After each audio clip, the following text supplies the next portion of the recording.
Data Center Carbon Emissions Calculator Part 1, Background and Overview. We've developed a calculator to estimate the emissions associated with cloud services. For now, it focuses on two main areas: virtual machines grouped into general purpose, computes optimized, and memory optimized and cloud storage services. Unlike most emissions tools, which provide results only after usage, this calculator is designed to serve as a guideline to help users make more informed decisions about the emissions linked to these services. It's important to note that the emissions data published directly by cloud service providers through their own tools should always be treated as the primary reference. Since each CSP provides its own figures, our calculator is meant only for estimation and should not be used for formal reporting. Project Evaluation Boundary. To make the calculator practical and consistent, we set clear boundaries on what is included. Our scope is drawn within the data center walls, meaning internet connectivity and external networks are out of scope. Within the data center, we cover servers and storage equipment, while exclude I/O and networking devices, as their energy usage is harder to isolate and quantify consistently. And also, it is important to note that our current focus is only on infrastructure-based services, such as storage and virtual machines. Other layers like PAOS, SaaS, or container services are excluded because their underlying infrastructure is abstracted and cannot be measured with the same level of detail. These may be considered in future phases if suitable approaches become available.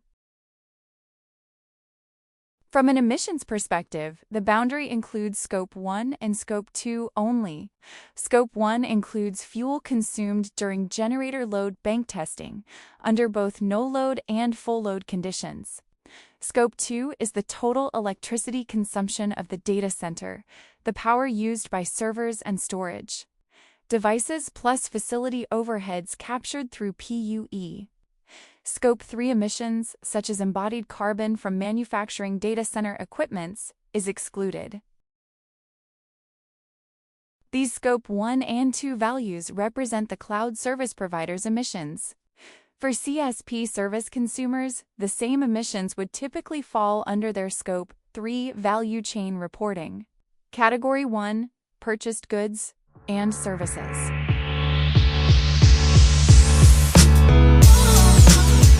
Overarching equation. Traditionally, many organizations such as DEFRA estimate emissions using a top-down approach. In simple terms, we use national or sector-wide averages to estimate emissions. For example, the average carbon intensity of a country's electricity grid is distributed across different activities or services. While this works at a high level, it often lacks the precision needed for ICT services, as it does not account or estimate the energy consumed by specific activities that run on the cloud. In our study, we opted for a bottom-up, activity-based approach. Instead of relying only on averages, we measure emissions starting from actual activity data, such as the kilowatt-hours of electricity consumed by servers when delivering a service. This allows us to calculate emissions in a way that is more specific and accurate for ICT. To structure this calculation, we use the ISO/IEC formula for emissions per activity. This is a recognized international framework that defines how emissions should be calculated in a consistent way. Within this formula, there are two key components to highlight. The first is renewable energy used, or REU. REU here includes both on-site renewable generation and procured renewable energy certificates. After discussions with CSPs and other stakeholders, we chose to include REU in the formula to properly reflect the efforts made by providers to source greener electricity. The second is power consumption per activity. This is the energy required to deliver a specific service, multiplied by the time it runs and adjusted with PUE of the data center that hosts and runs the workload. Here, an activity could mean cloud storage, where energy is consumed by disks and servers to store and retrieve data. Or it could be a virtual machine instance that uses compute resources to run workloads. Measuring emissions at this activity level provides a much more accurate picture at the instance level. With this methodology in place, we can now investigate how these calculations are adapted to estimate emissions from storage and virtual machine instances. To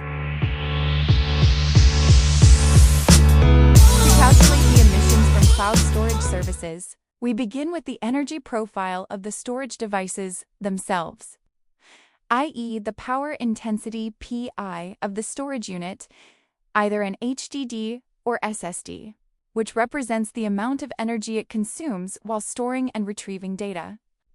This value is then combined with three additional factors. First, time T, the duration for which the storage service is subscribed.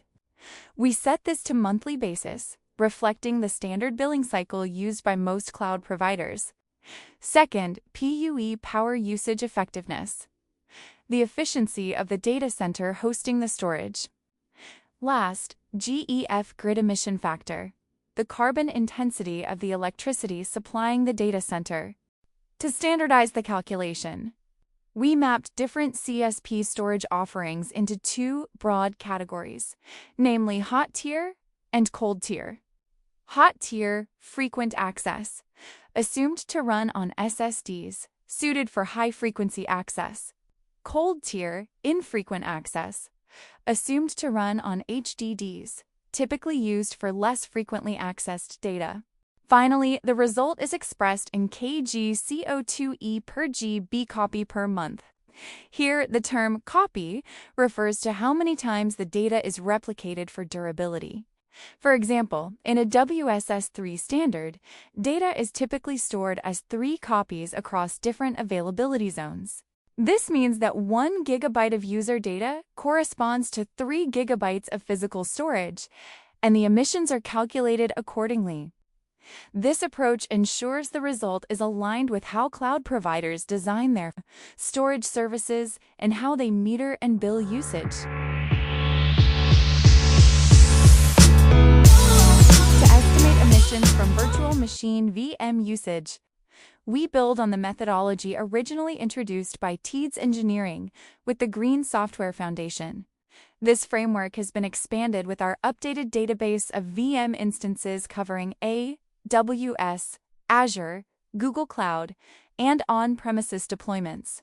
The database reflects VM instance offerings available as of August 2025. Inputs required from the user.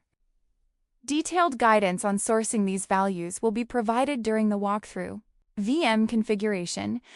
Choose an instance type from AWS, Azure, GCP, or on-prem. These VMIs are restricted to general purpose, compute-optimized, and memory-optimized families. Duration of activity T. The duration the VM is provisioned, measured in instance SARs. PUE power usage effectiveness, the efficiency of the data center hosting the VM. GEF grid emission factor, the carbon intensity of the electricity grid supplying the data center. Fuel allocation for the on-prem calculator sheet only. Additional emissions from diesel generators or other non-grid fuels used in on-premises data centers. The calculator derives power consumption per activity from the database based on the selected VM configuration. A virtualization overhead is also factored in to account for sharing physical servers. The full list of assumptions and limitations are located under the About sheets within the calculator. Emissions are then estimated using the formula presented on the right, and results are reported in unit of output, kgCO2e per instancier. Although no single global standard exists for cloud workload emissions, this methodology aligns with widely recognized practices. It has been validated through multiple engagements with major CSPs across both VM and storage services and is considered robust within industry use. The results represent reliable ballpark estimates, typically within plus or minus 20% of actual CSP reported values.